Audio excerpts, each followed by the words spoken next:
Subscribe to our YouTube channel and press the bell icon to get the latest update. Register on our website eduriseindia.com to join our live classes. Hello students, myself MK Singh and welcome to the platform of EduRise India. हम लोग पिछली lecture में quantum number के बारे में पढ़ा था, principal quantum number और एजीमुथल क्वांटम नंबर के बारे में पढ़ा था. अब हम लोग पढ़ेंगे magnetic quantum number and spin quantum number के बारे में. तो चलिए स्टार्ट करते हैं. Magnetic quantum number.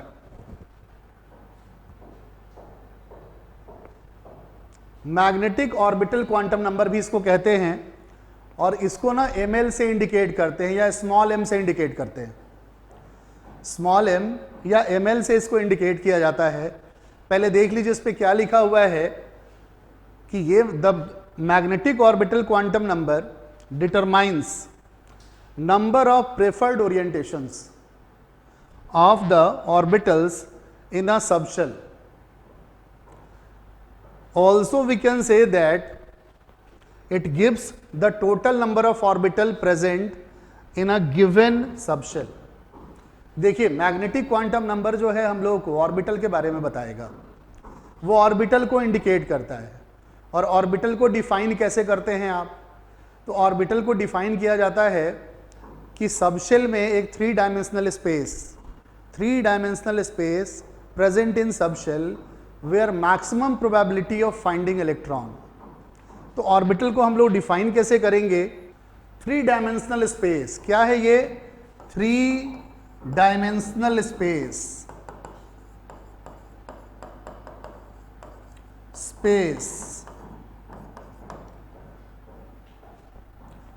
inside the atom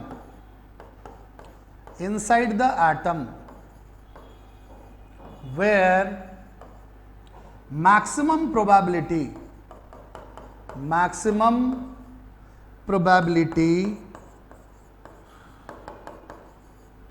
of finding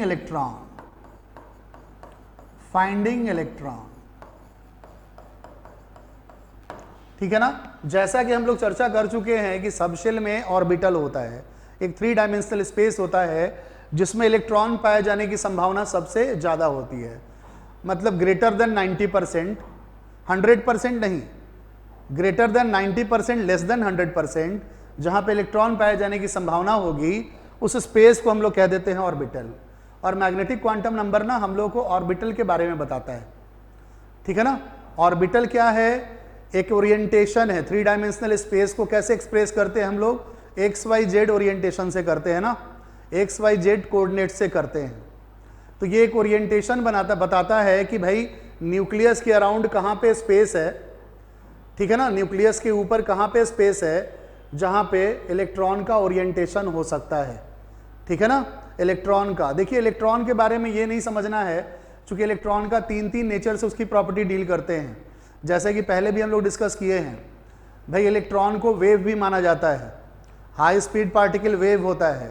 तो वेव का क्या होता है? क्लाउड होता है. ठीक है ना. तो इसको क्लाउड की तरह भी रिप्रेजेंट करते हैं इलेक्ट्रॉन को, पार्टिकल भी मानते हैं. ठीक है ना. तो ये एक्सप्रेशन इसके लिए जो है वेव और पार्टिकल नेचर दोनों हैं. तो आप अपने दिमाग में वेव को बैठाइए. वेव जो है आप समझ रहे हैं, वेव की प्रोबेबिलिटी होती है, कहीं कहीं उसका प्रोबेबिलिटी होता है वेव का. ठीक है ना. तो वही प्रोबेबिलिटी की बात की जा रही है ऑर्बिटल के लिए कि जहां पे इलेक्ट्रॉन होने की प्रोबेबिलिटी है, the space is called orbital. और ऑर्बिटल को इंडिकेट करता है मैग्नेटिक क्वांटम नंबर. ठीक है. अब देखिए मैग्नेटिक क्वांटम नंबर जो होता है इसकी वैल्यू हम लोग क्या लेते हैं? तो याद रखिए value of magnetic quantum number. Value क्या लेते हैं मैग्नेटिक क्वांटम नंबर का? स्मॉल m जिसको कहा जाता है या स्मॉल ml कहा जाता है. इसकी वैल्यू हम लोग लेते हैं -L 0 to +L. L समझ रहे हैं? L किसके लिए स्टैंड कर रहा है? ये एजीमुथल क्वांटम नंबर के लिए कर रहा है. एजीमुथल क्वांटम नंबर के लिए L स्टैंड कर रहा है. ठीक है ना. तो इसकी वैल्यू जैसे मान लीजिए आपके पास एस सब शेल है, तो एस सब शेल में ऑर्बिटल होगा, ठीक है ना, एस सब शेल में ऑर्बिटल होगा, तो भाई ऑर्बिटल का वैल्यू कैसे लेंगे, तो एस का एक ही वैल्यू होता है ना, एल का 0, तो उसमें सिर्फ एक ही वैल्यू आएगा। जहां जितना नंबर ऑफ ऑर्बिटल होता है उतना ही number of magnetic quantum number का वैल्यू होता है। ठीक है, चलते हम लोग नेक्स्ट स्लाइड में। ठीक है, देखिए इस तरह से जैसे एस है तो किसी भी ऑर्बिटल को हम लोग बॉक्स में रिप्रेजेंट करते हैं, बॉक्स डायग्राम से रिप्रेजेंट करते हैं। जैसे एस सब शेल, आपको पता है कि नंबर ऑफ ऑर्बिटल इसमें कितना होता है, आप जानते हैं कि इसमें एक ऑर्बिटल होता है। एजीमुथल क्वांटम नंबर का अगर वैल्यू पता रहेगा तो हम बता सकते हैं ना कि कितने नंबर ऑफ ऑर्बिटल्स हैं उसमें। तो भाई हमारा फॉर्मूला क्या था, number maximum number of orbital is equal to 2l + 1, maximum number of orbital is equal to 2l + 1, तो उसके हिसाब से एस में एक ऑर्बिटल आता है, सिंगल ऑर्बिटल। फिर देखिए पी में कितने ऑर्बिटल्स होते हैं, आप बता सकते हैं उसी फॉर्मूले से, 3 ऑर्बिटल होगा। फिर डी में कितने ऑर्बिटल्स होते हैं, 5 ऑर्बिटल्स होते हैं, 5 ऑर्बिटल्स। ठीक है, ऐसे 5 बॉक्स बना दिया गया, अलग अलग ऑर्बिटल को इंडिकेट करते हैं। हालांकि ये रियल शेप नहीं है, ये रिप्रेजेंटेशन है ऑर्बिटल का, बस बॉक्स रिप्रेजेंटेशन कहते हैं हम लोग। F sub shell, F sub shell में ऑर्बिटल्स कितने होंगे, 7 ऑर्बिटल्स होंगे। ठीक है ना, अकॉर्डिंग टू फॉर्मूला जो पहले आप पढ़ चुके हैं, 7 ऑर्बिटल्स। ठीक है ना, और सबका ओरिएंटेशन है, सबका अपना ओरिएंटेशन है और सबका अपना मैग्नेटिक क्वांटम नंबर का वैल्यू है। तो ये दिमाग में रखना है हमेशा कि नंबर ऑफ ऑर्बिटल जितना होता है ना, number of orbital is equal to होता है number of value of magnetic quantum number. Magnetic quantum number जितना ऑर्बिटल होगा उतना ही मैग्नेटिक क्वांटम नंबर का वैल्यू होता है। तो ये बताइए, और वो वैल्यू कैसे लेते हैं, -l 0 to +l, यही लेते हैं हम लोग।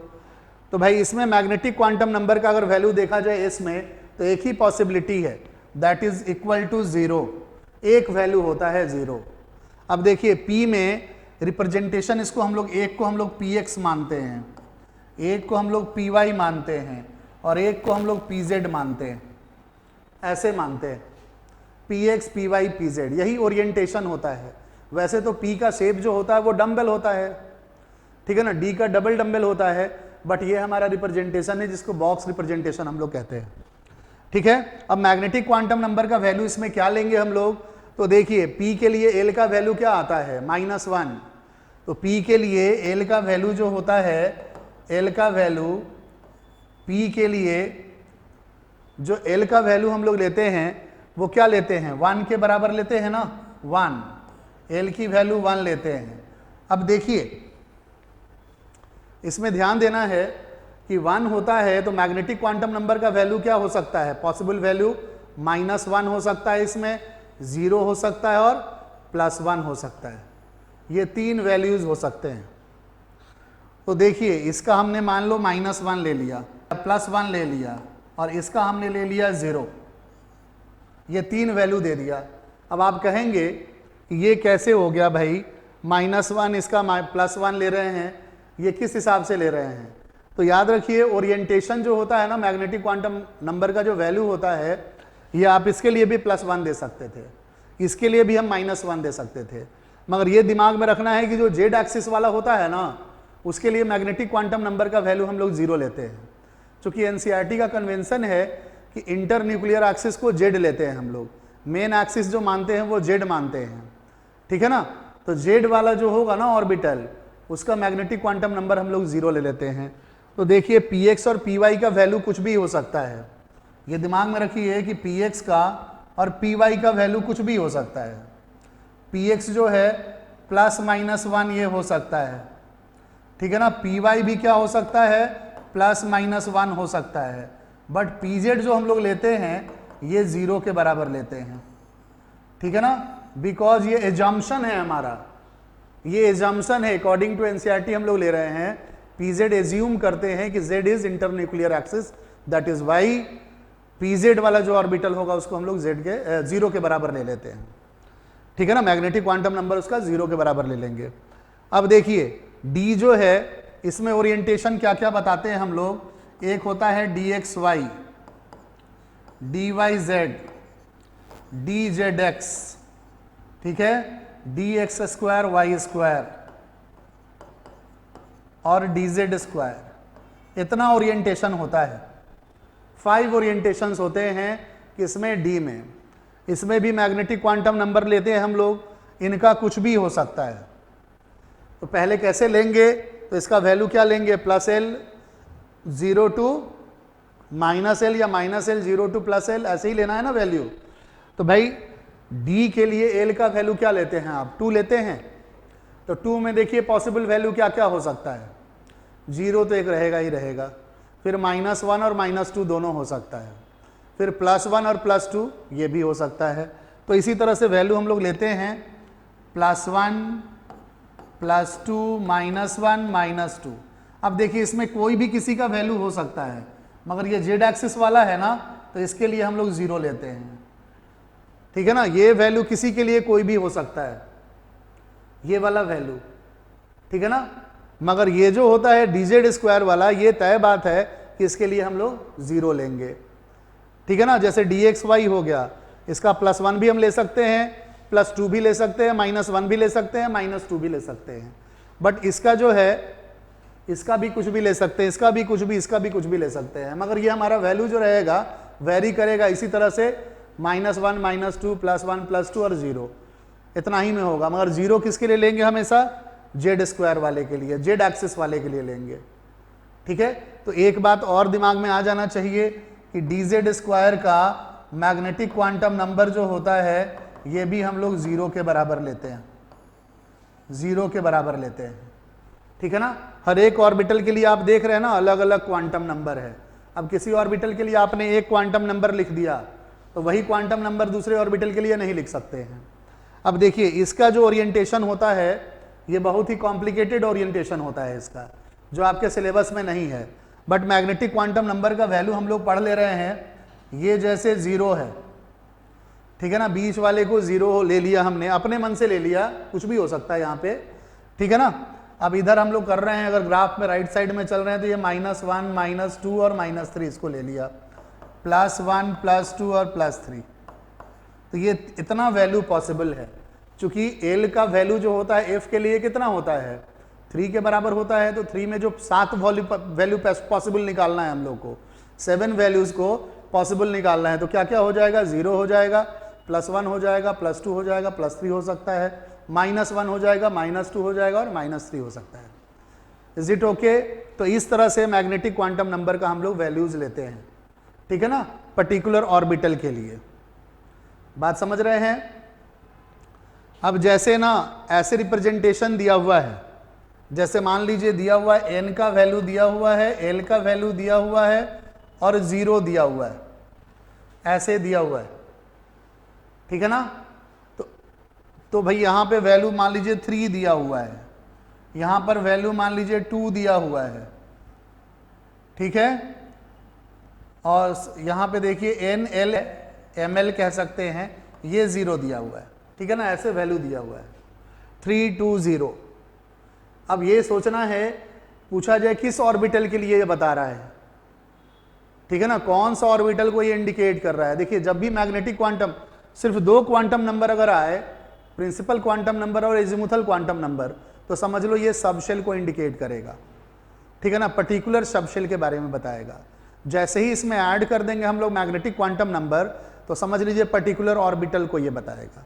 तो ये किस पर्टिकुलर ऑर्बिटल को बता रहा है, तो देखिए इतना तो तय है कि ये L2 है तो D है, और ये भी तय है कि N3 है तो 3D के बारे में बात हो रहा है, ठीक है ना। और देखिए D में जो होता है, D में मैग्नेटिक क्वांटम नंबर किसका 0 लेते हैं हम लोग, तो Z वाले का लेते हैं। तो हम कह सकते हैं ये प्रोबेबिलिटी किसके लिए है, dz स्क्वायर के लिए है। तो हम समझ लेंगे कि वो जो ऑर्बिटल है वो कौन सा है, dz स्क्वायर की बात की जा रही है। अब देखिए ऐसे ही अगर n l m दिया हुआ है, ml दिया हुआ, उसका वैल्यू दिया हुआ, यहाँ मान लीजिए 4 दिया हुआ है, यहाँ 0 दिया हुआ है, और यहाँ पर मान लीजिए दिया हुआ है 0, फिर यहाँ पर 5 दिया हुआ है, यहाँ 1 दिया हुआ है, 0 दिया हुआ है। अब आपको बताना है कि ये सारा रिप्रेजेंटेशन किसका है, किस सबशेल का, किस ऑर्बिटल का रिप्रेजेंटेशन है ये। ठीक है, तो आप सीधा कहेंगे भाई n की वैल्यू 4 है और l की वैल्यू अगर 0 है तो ये क्या हो जाएगा, 4s के बराबर हो जाएगा। और देखिए 4s जैसे ही हमने लिखा उसमें तो एक ही पॉसिबल वैल्यू होता है ना मैग्नेटिक क्वांटम नंबर का, बस एक ही वैल्यू पॉसिबल होता है 0, तो ये 4s के बारे में बताया जा रहा है। अब देखिए इसमें क्या बताएंगे हम लोग, 5p के बारे में बात कर रहे हैं। n = 5 और l = 1 है, यानी p सबशेल है, तो 5p की बात कर रहे हैं। अब 5p में तो बहुत कुछ है ना, x है, y है, z है, तो भाई किसके बारे में हम लोग बात कर रहे हैं, तो z एक्सिस वाले का हम लोग 0 लेते हैं, ये हमारा एजम्पशन है। तो इसलिए ये जो बात किया जा रहा है, पॉसिबिलिटी किसके बारे में किया जा रहा है ये बात, तो 5pz के बारे में बात किया जा रहा है। तो इस तरह से ना मैग्नेटिक क्वांटम नंबर का हम लोग वैल्यूज लेते हैं। अब देखिए हम लोग पहले भी पढ़े थे कि भाई सबशेल का डिस्ट्रीब्यूशन जो होता है वो कैसे होता है किसी भी शेल में।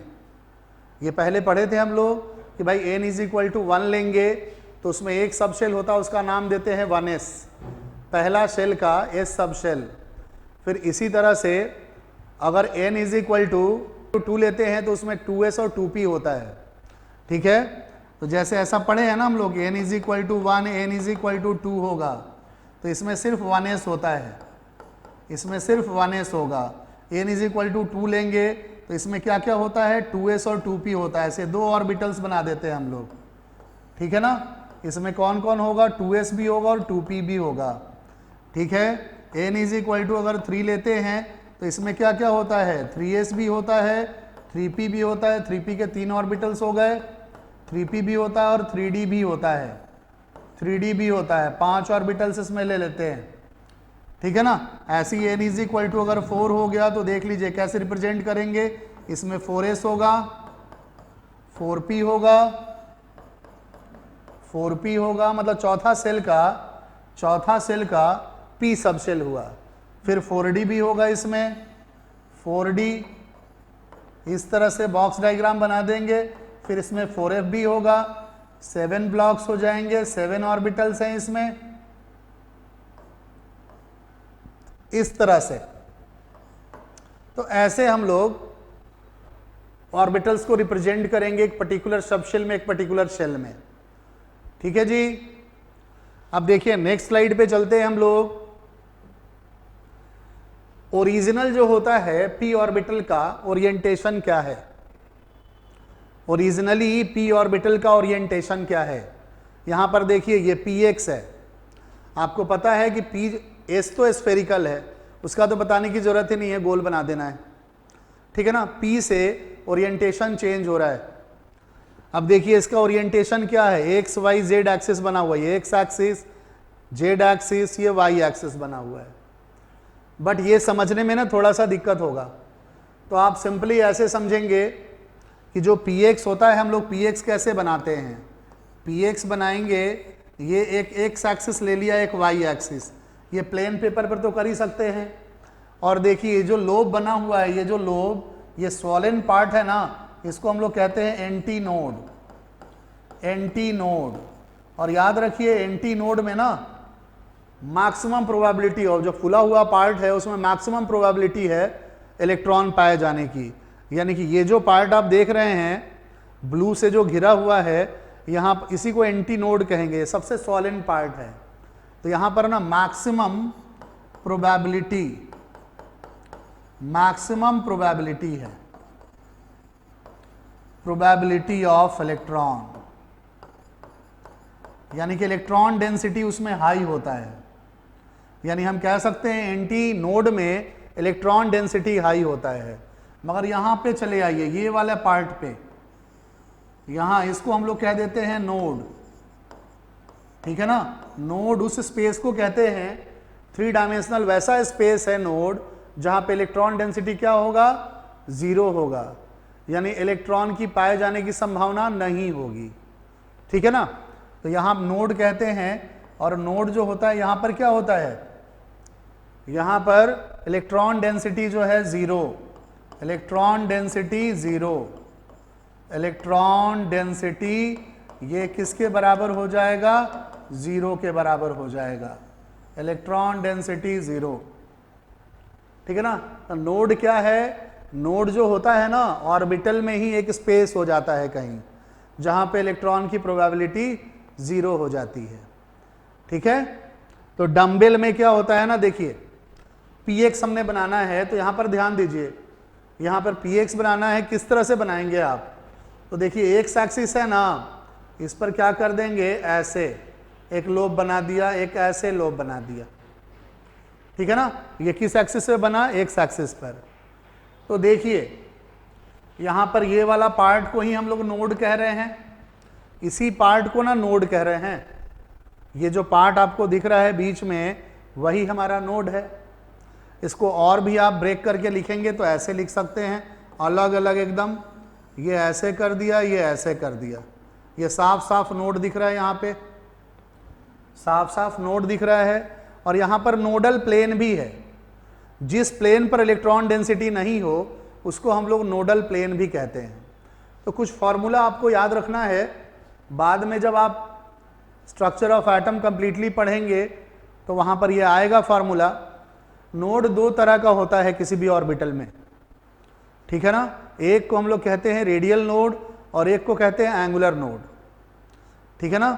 नोड बेसिकली क्या है, न्यूक्लियस के आसपास में जगह है जहां पे इलेक्ट्रॉन डेंसिटी 0 है। ठीक है ना। तो आप न्यूक्लियस से रेडियल डिस्टेंस पर भी देख सकते हैं, रेडियल डिस्टेंस पर देख सकते हैं, और एक आप एंगुलर डिस्टेंस पर भी देख सकते हैं, इसलिए कि एटम तो स्फेरिकल है, वो क्या है, स्फेरिकल है, 3 डायमेंशनल है। तो दो एक्सिस के बीचों बीच भी कहीं स्पेस आ सकता है, तो उसको एंगल से भी हम लोग क्या कर सकते हैं, उस स्पेस के बारे में जानकारी ले सकते हैं। ठीक है ना। कहाँ पर किस एंगल पर नोड मिल रहा है, न्यूक्लियस को ओरिजिन बना के वहाँ से हम लोग, ठीक है ना, बता सकते हैं। तो याद रखिए नोड दो तरह का होता है, एक को कहते हैं एंगुलर नोड, एक को कहते हैं रेडियल नोड। तो एक फार्मूला होता है कि नंबर, किसी भी ऑर्बिटल के लिए फार्मूला होता है नंबर ऑफ रेडियल और स्फेरिकल नोड, रेडियल भी कहते हैं स्फेरिकल नोड भी कहते हैं, नोड इज इक्वल टू होता है n माइनस एल माइनस 1 के बराबर। फिर एक होता है formula number of angular node, number of angular node किसको कहेंगे, एंगुलर नोड, तो ये l के बराबर होता है, ये l के बराबर होगा। ठीक है। फिर थर्ड होता है नोडल प्लेन, भाई जहां पर नोड है वहां प्लेन तो बन ही सकता है ना, जैसे इसमें प्लेन बन रहा है कि नहीं, ये रेड वाला जो है आपका नोड है, यहाँ प्लेन बन रहा है ना, ऐसे आप काटेंगे ना, या आप ऐसे गुजरेंगे, अपनी उंगली को ऐसे निकालेंगे इस पॉइंट से होके, तो वहाँ इलेक्ट्रॉन टच नहीं होगा उंगली से। ठीक है ना, वो स्पेस खाली है, वहाँ पे इलेक्ट्रॉन नहीं है, तो उसको हम लोग कह देते हैं नोडल प्लेन। तो नंबर ऑफ नोडल प्लेन जो होता है, नोडल प्लेन ये होता है एल के बराबर। L stand for azimuthal quantum number, N stand for principal quantum number. Is it clear. तो देखिए ये आपको, ये हमने px बनाया, तो px में देखिए अलग अलग दोनों ऑर्बिटलों कर दिया, तो बीच में नोड दिख रहा है कि नहीं दिख रहा है। ठीक है ना। अब इसमें प्लेन सोचिए, ये तो एक्स एक्सिस था हमारा, ये वाई एक्सिस था, तो पूछा जाए नोडल प्लेन जो बनेगा इसका, नोडल प्लेन वो कहाँ पर होगा, उस नोडल प्लेन का नाम क्या देंगे। तो देखिए तो ये वाई एक्सिस है, ये एक्स एक्सिस, एक्स एक्सिस पर क्या है, इलेक्ट्रॉन की प्रोबेबिलिटी है, इलेक्ट्रॉन डेंसिटी है वहाँ पर। तो देखिए तो ये तो हमारा जेड हो जाएगा ना, देखिए यहाँ पे ये जेड हो गया, जेड एक्सिस। तो आप कैसे, किस प्लेन से जाएंगे, इसी प्लेन से ना, जेड और वाई। तो यहाँ पर जो नोडल प्लेन मिल रहा है वो किस में बन रहा है, जेड और वाई, जेड वाई प्लेन कहेंगे इसको। कौन सा प्लेन कहेंगे, नोडल प्लेन का।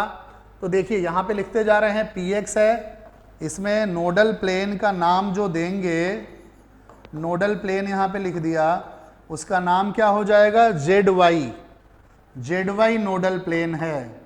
इसका नाम क्या देंगे, इसके नोडल प्लेन का नाम क्या देंगे हम लोग। तो देखिए वाई पर है ना, वाई पर है। अगर इस फिगर को समझने में दिक्कत हो रही है तो आप ऐसे बना सकते हैं, इसको ना वाई एक्सिस ले लिया, इसको एक्स एक्सिस ले लिया। अब यहाँ पे ऐसे लोब बना सकते हैं, आप वाई एक्सिस की ओर लोब बना सकते हैं, तो इसको हम लोग पी वाई कहेंगे। तो देखिए जेड किधर होगा, इधर होगा ना, नोडल प्लेन कैसे मिलेगा, देखिए तो कट करेंगे, ऐसे तो नहीं कट करेंगे ना, जब भी कट करेंगे जहाँ इलेक्ट्रॉन डेंसिटी नहीं है वो प्लेन क्या हो जाएगा, जेड एक्स प्लेन हो जाएगा। तो ये प्लेन जो नोडल प्लेन है वो क्या हो जाएगा, जेड एक्स नोडल प्लेन हो जाएगा, ठीक है ना।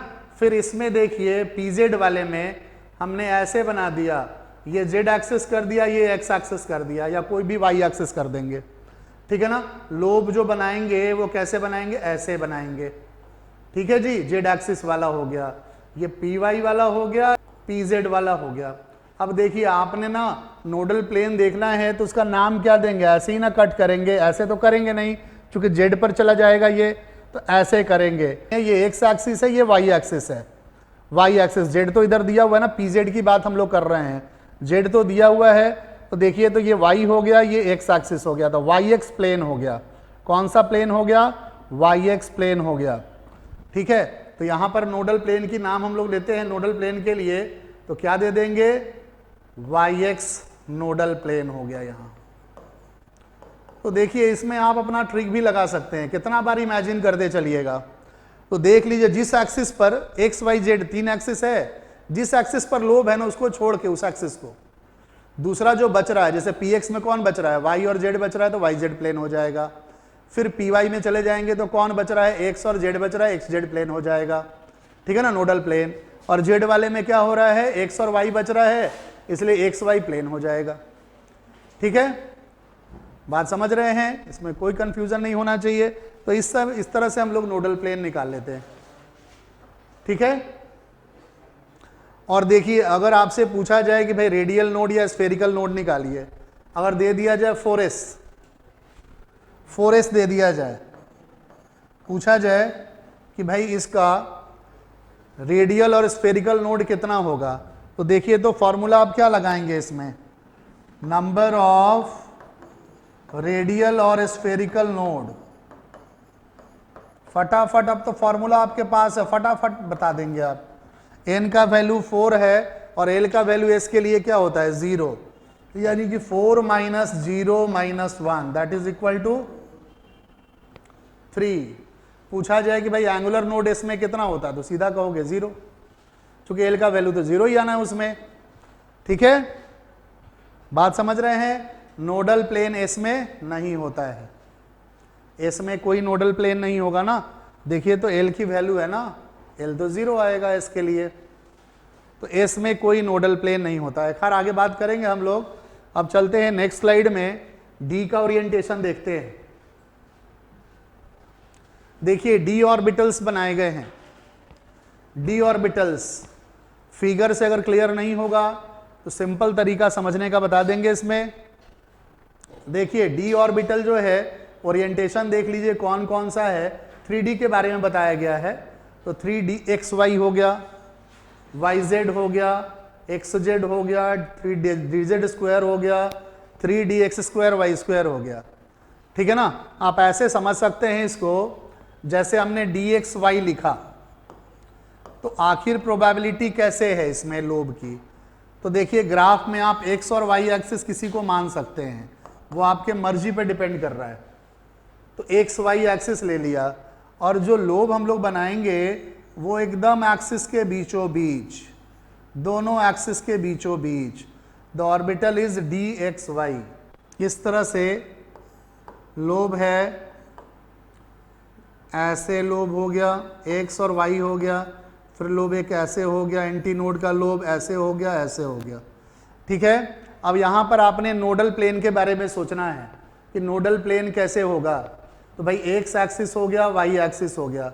अब देखिए ये आपका जेड एक्सिस होगा, पेन हमारा जेड एक्सिस है, तो नोडल प्लेन ऐसे भी आप फॉर्मूले के हिसाब से क्या बता पाएंगे कि नोडल प्लेन इसमें कितना होगा, तो आप कहेंगे कि भाई नोडल प्लेन जो होगा एल के बराबर होता है, इसलिए डी के लिए कितना वैल्यू होगा 2, तो 2 नोडल प्लेन इसमें है। नोडल प्लेन आप कैसे बताएंगे, तो ये देखिए जेड एक्सिस, तो देखिए तो कट जो कर रहे हैं हम लोग ऐसे ही जाएंगे ना, इस तरह से जाएंगे, इलेक्ट्रॉन डेंसिटी नहीं मिलेगा। और दूसरा कैसे जा सकते हैं, ऐसे जाएंगे, क्योंकि एक्सिस पर तो लोब है नहीं, इसका एक्सिस के बीचों बीच है, तो हम लोग कैसे जा सकते हैं, ऐसे जा सकते हैं, तो ये जेड एक्स प्लेन हो गया, और ये जेड वाई प्लेन हो गया, ठीक है ना। तो हम कह सकते हैं इसमें जो है नोडल प्लेन हमारा जो होगा डी एक्स वाई, इसमें जो नोडल प्लेन होगा वो हमारा कौन सा हो जाएगा, जेड वाई और जेड एक्स। तो इसमें नोडल प्लेन होगा जेड वाई और जेड एक्स नोडल प्लेन है, ठीक है ना। ये हमारा इसका नोडल प्लेन हो गया, नोडल प्लेन हो गया। उसके बाद नोड वोड तो निकाल ही सकते हैं ना, फार्मूला आपके पास है ही, उससे आप निकाल सकते हैं कि भाई एंगुलर नोड कितना होगा, स्फेरिकल नोड कितना होगा। तो स्फेरिकल नोड जब भी पूछे उसमें नंबर ऑफ शेल देना पड़ेगा, तभी ना बता पाएंगे, ठीक है। खैर अब चलते हैं हम लोग 3dy/z। देखिए dy/z अगर है ऐसे dy/z, ठीक है। हमने ना एक एक्सिस को y बना लिया, एक को z बना दिया, फिर से लोब कहाँ भेज दिया, एक्सिस के बीचों बीच भेज दिया, ठीक है। पूछा जाए कि भाई यहाँ पे नोडल प्लेन क्या होगा, तो देख लीजिए y और z तो आपने मेंशन करा हुआ है, y और z मेंशन करा हुआ है, आपके पास x नहीं है, x एक्सिस इधर लगा दिया, तो देखिए सब 90 डिग्री पर होगा ना, तो x एक्सिस इधर हो गया, तो देखिए तो xz और xy यही दो नोडल प्लेन हो जाएंगे यहाँ पर। तो इसका नोडल प्लेन क्या हो जाएगा, देखिए xy हो जाएगा xz, xy और xz, ये दोनों मिलके नोडल प्लेन हो गए, दो नोडल प्लेन इसमें भी हो गए, ठीक है। अब देखिए dxz में भी आप कैसे बनाएंगे, dxz तो यहां पर एक एक्सिस बना दिया, एक को x एक्सिस बना दिया, एक को z एक्सिस बना दिया, और लोब देखिए इसको बीचों बीच दे दिया एक्सिस के। तो यहां पर कौन एक्सिस नहीं है, y नहीं है, तो देखिए तो नोडल प्लेन कहां पे आएगा, yz और yx। यहां पर नोडल प्लेन आएगा yz और yx, ये नोडल प्लेन बन गया। तो आप देख रहे हैं ना, ये सारे दोनों के नोडल प्लेन हैं, नोडल प्लेन है ये, ठीक है। अब देखिए इसका dx² y², इसका नोडल प्लेन बनाना बहुत ही मुश्किल है, क्योंकि इसके लिए मैथमेटिकल एक्सप्रेशन निकालना पड़ जाएगा, क्योंकि यहाँ x और y एक्सिस है और लोब देखिए कहाँ पर है, एक्सिस पर ही है, यानी कि इसका नोडल प्लेन जो बनेगा वो दोनों एक्सिस के बीचों बीच बनेगा। उसके लिए इक्वेशन निकाल के इक्वेशन को सेटिस्फाई करना पड़ेगा आपको, तो इसलिए नॉर्मल मीनिंग में इसका हम लोग नोडल प्लेन नहीं बताते हैं, ठीक है ना, बात समझ रहे हैं। अब देखिए dz² है, एक यही ऐसा है जो सबसे डिफरेंट होता है, different among all D orbitals, जितने भी डी ऑर्बिटल्स हैं सबसे ये अलग है। अलग किस मायने में है, तो अलग इस मायने में है कि इसमें कोई नोडल प्लेन होगा ही नहीं, तो कहाँ से काटेंगे। देखिए इसमें लोब की प्रोबेबिलिटी कैसे है, देखिए एक तो एक्सिस पर लोब है, ये x एक्सिस हो गया, ये y एक्सिस हो गया, ये z एक्सिस हो गया, ये z एक्सिस है। तो देखिए z पर क्या है, लोब है, और x और y एक्सिस के अराउंड भी है, उसके अराउंड भी है। तो यहाँ पर ना, यहाँ पर जो होता है वो कहीं भी किसी भी जगह पर आपका नोडल प्लेन कट नहीं सकता है, ऐसा जगह कोई नहीं है जहाँ से आप काटेंगे और इलेक्ट्रॉन से आपकी मुलाकात नहीं हो, ठीक है ना, इलेक्ट्रॉन को टच करके ही जाना पड़ेगा। तो हम लोग कह देते हैं dz² में कि नो नोडल प्लेन, सब में नोडल प्लेन होता है मगर इसमें नोडल प्लेन नहीं होता है। तो पूछा जाए कि कौन कौन सा ऐसा ऑर्बिटल है जिसमें नोडल प्लेन नहीं होता है, तो आप कहेंगे एक तो s में नहीं होता है और दूसरा dz² में नहीं होता है। तो याद रखिए s ऑर्बिटल और dz², इन दोनों में नोडल प्लेन नहीं होता है, ठीक है। तो ये हमारा जो हो गया d ऑर्बिटल का डिस्क्रिप्शन हो गया, ठीक है। अब इसके बाद हम लोग नेक्स्ट स्लाइड पे चलेंगे।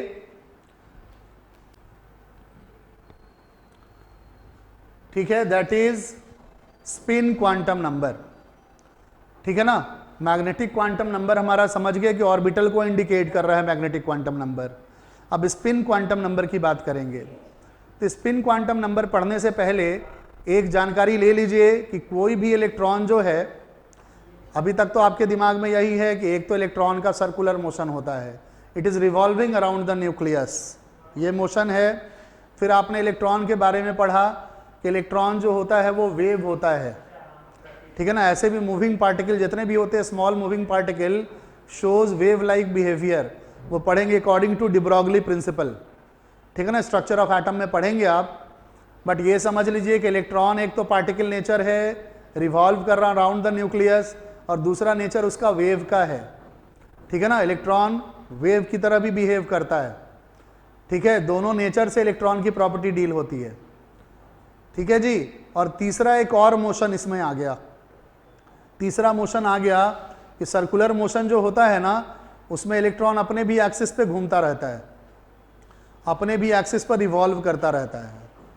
तो electron is revolving around its own axis, अपने ही एक्सिस पर घूमता है। तो वो मोशन कैसे होगा, एक तो ऐसे ऐसे घूम रहा है क्लॉकवाइज या एंटी क्लॉकवाइज, क्लॉकवाइज घूम रहा है या एंटी क्लॉकवाइज, और उसमें सर्कुलर मोशन भी है। तो ये मोशन कैसे होगा, ऐसे ऐसे ऐसे ऐसे ऐसे करके सर्कुलर मोशन होगा, ठीक है ना। तो अपने एक्सिस पर भी घूम रहा है और सर्कुलर मोशन भी कर रहा है, तो आप समझ सकते हैं मोशन कैसा होगा, ठीक है ना। तो जो अपने एक्सिस पर इलेक्ट्रॉन जो रिवॉल्व करता है उसको हम लोग कहते हैं स्पिन मोशन, और उसी के लिए, उसी स्पिन मोशन के लिए इलेक्ट्रॉन स्पिन क्वांटम नंबर आया है, ठीक है ना। तो देख लीजिए इसमें क्या लिखा हुआ है, पहले लैंग्वेज को देखिए कि the above 3 quantum numbers explain, क्या क्या एक्सप्लेन कर रहा है। तो नंबर ऑफ शेल क्या है, एनर्जी लेवल है, एक नंबर ऑफ शेल को इंडिकेट कर रहा है, यानी एक एनर्जी लेवल को इंडिकेट कर रहा है। दूसरा shape of orbital, shape of orbital के बारे में कौन बताता है, एजीमुथल क्वांटम नंबर बताता है, ठीक है ना। एजीमुथल क्वांटम नंबर किसके बारे में बताएगा, शेप ऑफ ऑर्बिटल के बारे में बताएगा। अब देखिए एंड ओरिएंटेशन ऑफ ऑर्बिटल, यानी मैग्नेटिक क्वांटम नंबर किसको बताएगा, ओरिएंटेशन ऑफ ऑर्बिटल के बारे में बताता है। It is observe that an electron also revolve on its own axis either in the clockwise direction और एंटी क्लॉकवाइज डायरेक्शन, ठीक है। यानी देखिए एक ऑर्बिटल जो है, जैसे एक ऑर्बिटल हमने इसका एक ऑर्बिटल बनाया और इसमें 2 इलेक्ट्रॉन्स हैं, एक ऐसे इंडिकेट करते हैं इलेक्ट्रॉन को, एक ऐसे इंडिकेट करते हैं। ये देखिए हम लोग को क्या बताता है, ये बताएगा कि एक इलेक्ट्रॉन जो है ना क्लॉकवाइज घूम रहा है, दूसरा एंटी क्लॉकवाइज घूम रहा है। एक इलेक्ट्रॉन किधर घूम रहा है, मान लीजिए इसको हम लोग मानते हैं एंटी क्लॉकवाइज, एंटी क्लॉकवाइज है। तो दूसरा वाला जो होगा, ये जो होगा ये क्या हो जाएगा, क्लॉकवाइज मोशन हो जाएगा, इसका क्लॉकवाइज रोटेशन हो जाएगा, क्लॉकवाइज, ठीक है ना। तो स्पिन क्वांटम नंबर को एमएस से या स्मॉल एस से इंडिकेट करते हैं हम लोग। तो इलेक्ट्रॉन के लिए ही ये इंडिकेट करता है, पहले दिमाग में रख लेना है कि इलेक्ट्रॉन के बारे में बताएगा ये किस स्पिन मोशन में है ये। तो देखिए स्पिन क्वांटम नंबर का वैल्यू जो होगा, स्पिन क्वांटम नंबर का जो वैल्यू लेते हैं वो ऐसे लेते हैं प्लस माइनस हाफ, यानी एक के लिए अगर प्लस हाफ वैल्यू ले रहे हैं तो दूसरे के लिए क्या ले लेंगे हम लोग, माइनस हाफ ले लेंगे। या इसके लिए अगर माइनस हाफ ले रहे हैं आप तो दूसरे के लिए क्या लेंगे, प्लस हाफ। मगर ये जो है ना इसमें कोई अजम्पशन नहीं है कि ये क्लॉकवाइज घूमेगा तो दूसरा वाला इलेक्ट्रॉन एंटी क्लॉकवाइज, कोई एंटी क्लॉकवाइज हो सकता है, कोई भी क्लॉकवाइज हो सकता है। देखिए इस स्पिन क्वांटम नंबर पढ़ने का इंपॉर्टेंस क्या है कि अगर 2 तरह का मोशन होगा, अगर क्लॉकवाइज मोशन होगा और एंटी क्लॉकवाइज मोशन होता है इलेक्ट्रॉन का, तो हमेशा दिमाग में रख लीजिए कि भाई इलेक्ट्रॉन अगर मूव करेगा करंट जनरेट करता है वो, और करंट का अपना मैग्नेटिक फील्ड होता है। According to right hand thumb rule उसका अपना जो है मैग्नेटिक फील्ड होता है। तो मान लीजिए जो क्लॉकवाइज में घूम रहा है वो अगर एक्स डायरेक्शन में, यानी मान लीजिए राइट डायरेक्शन में अपना मैग्नेटिक फील्ड बना रहा है, तो दूसरा किधर बनाएगा, लेफ्ट डायरेक्शन में अपना मैग्नेटिक फील्ड बनाएगा। तो दोनों का जो होगा रिपल्शन जो होगा वो कैंसिल आउट होगा, ठीक है ना। वो रिपल्शन जो दोनों के बीच में फोर्स लगेगा वो कैंसिल आउट हो जाएगा, ठीक है ना। कोई मैग्नेटिक प्रॉपर्टी नहीं रहेगा उसमें, ठीक है, बात समझ रहे हैं। तो जब मैग्नेटिक प्रॉपर्टी नहीं होता है तो उसको हम लोग कह देते हैं डायामैग्नेटिक सब्सटेंस। व्हेन किसी भी एटम में सारे इलेक्ट्रॉन पेयर्ड हों तो उसको डायामैग्नेटिक सब्सटेंस कहते हैं, जिसमें कोई मैग्नेटिक फील्ड या मैग्नेटिक रिजल्टेंट मैग्नेटिक फील्ड नहीं बनता है, या जिसका मैग्नेटिक मोमेंट 0 होता है, ठीक है ना, डायामैग्नेटिक सब्सटेंस। अगर यही अकेला रहेगा, अगर यही इलेक्ट्रॉन अगर अकेला रहेगा तो देखिए ये मैग्नेटिक फील्ड जनरेट कर देगा। चूंकि अकेले अगर घूमेगा तो ये क्या करेगा, नॉर्थ साउथ पोल डेवलप कर देगा। ऊपर में एन पोल बना देगा, नीचे में एस पोल बना देगा, नॉर्थ और साउथ पोल डेवलप कर देगा, मैग्नेटिक फील्ड डेवलप कर देगा। ठीक है ना, तो इसमें मैग्नेटिक प्रॉपर्टी आ जाएगा। तो सिंगल इलेक्ट्रॉन जो होता है कभी स्टेबल नहीं है, वो मैग्नेटिक फील्ड जनरेट कर देता है एटम में। ठीक है ना, और अगर पेयर्ड रहेगा तो वो क्या करेगा, एक दूसरे को कैंसिल करेगा। तो ऐसे सब्सटेंस को पेयर्ड वाले वो कह देते हैं हम लोग डायमैग्नेटिक सब्सटेंस। तो इलेक्ट्रॉन जिसमें पेयर्ड हो, कोई भी substance having paired electron, substance having paired electron called as diamagnetic substance. इसको हम लोग कह देते हैं डायामैग्नेटिक सब्सटेंस कहते हैं। और अनपेयर्ड इलेक्ट्रॉन अगर रहेगा, ठीक है ना, substance having unpaired electron, unpaired electron अगर प्रेजेंट होगा तो उसको हम लोग कह देते हैं पैरामैग्नेटिक सब्सटेंस। और याद रखिए पैरामैग्नेटिक सब्सटेंस जो होता है इसमें मैग्नेटिक मोमेंट होता है, मैग्नेटिक फील्ड जनरेट करता है ना, तो इसमें क्या होगा, मैग्नेटिक मोमेंट होगा। और डायामैग्नेटिक सब्सटेंस में कोई मैग्नेटिक फील्ड नहीं होगा। ठीक है, तो आप समझ रहे हैं ना कि स्टेबिलिटी के लिए पेयर्ड इलेक्ट्रॉन कितना जरूरी है। भाई पेयर्ड रहेगा तो नेट मैग्नेटिक फील्ड ही नहीं बनेगा, आपस में रिपल्शन नहीं होगा। ठीक है ना, और दो सिमिलर चार्ज वाले इलेक्ट्रॉन्स एक साथ रह पाएंगे। बात समझ रहे हैं? ठीक है जी। और इसमें हम लोग और क्या सीखे कि स्पिन क्वांटम नंबर जो होता है वो इलेक्ट्रॉन के लिए आता है। इलेक्ट्रॉन अपने ही एक्सिस पर इवॉल्व करता है, इधर राइट डायरेक्शन में, इधर लेफ्ट डायरेक्शन में। तो एक के लिए स्पिन जो लेते हैं, स्पिन मोशन या स्पिन क्वांटम नंबर जो लेते हैं वो +½ लेते हैं, और दूसरे के लिए क्या लेते हैं, -½ लेते हैं। ठीक है, नेक्स्ट स्लाइड में चलते हैं।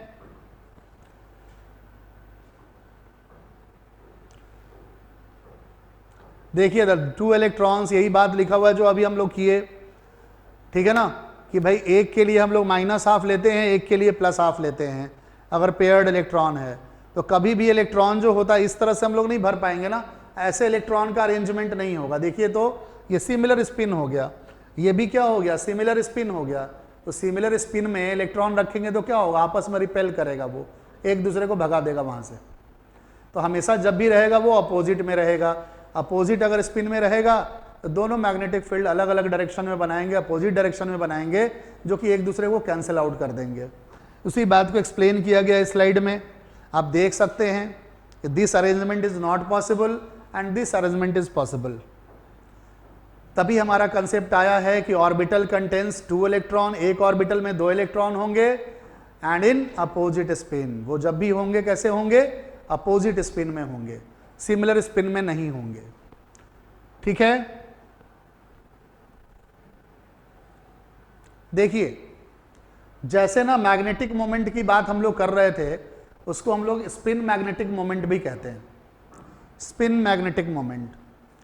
ठीक है, तो देखिए स्पिन मैग्नेटिक मोमेंट निकालते भी हैं, क्योंकि फिजिकल क्वांटिटी है, इसको निकाला भी जाता है।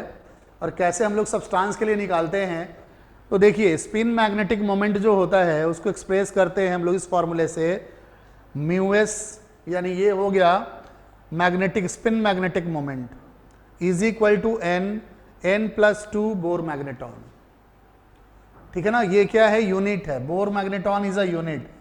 ठीक है ना, ये यूनिट है और ये रूट से बाहर है। ठीक है ना, रूट से बाहर है। तो बोर मैग्नेटॉन यूनिट हो गया किसका, मैग्नेटिक मोमेंट का। n क्या है, तो n है number of unpaired electron with parallel spin. ठीक है ना, number of electron with parallel spin, या ऐसा कह सकते हैं कि नंबर ऑफ अनपेयर्ड इलेक्ट्रॉन ही काफी है, अनपेयर्ड इलेक्ट्रॉन ही काफी है। ठीक है ना, और अनपेयर्ड इलेक्ट्रॉन कैसा लेना है, तो पैरेलल स्पिन वाला ही लेना है। ठीक है जी। तो देखिए इसमें क्वेश्चंस पूछा जाता है, जैसे आपको दे दिया जाए कि भाई कोई एटम है, जैसे आप जानते हैं ना सोडियम एटम है।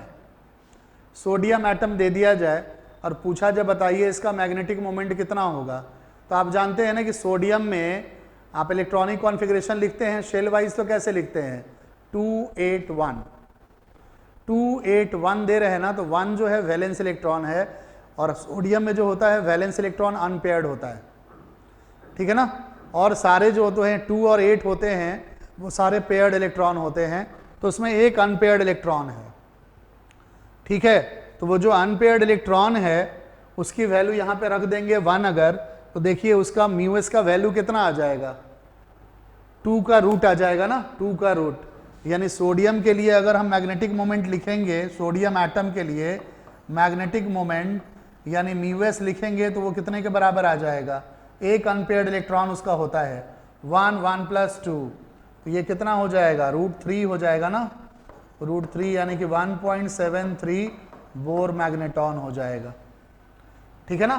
तो आगे जब कॉन्फ़िगरेशन आप लिखेंगे तो खुद ही से पता कर लेंगे कितने अनपेयर्ड इलेक्ट्रॉन किसमें है और आसानी से मैग्नेटिक मोमेंट आप निकाल सकते हैं। Subscribe to our YouTube channel and press the bell icon to get the latest update.